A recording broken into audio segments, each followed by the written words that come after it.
und hören wenig zu. Die Zeit läuft weiter, viel zu schnell. Wir bauen Mauern aus Angst und Lärm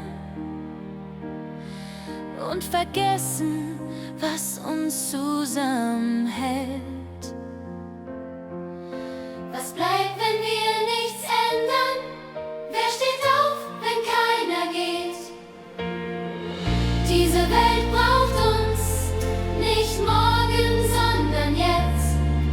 Unsere Stimmen sind klein, doch gemeinsam sind wir echt. Diese Welt braucht uns. Hörst du, wie sie ruft? Wenn wir heute nichts tun, geht sie leise Stück für Stück.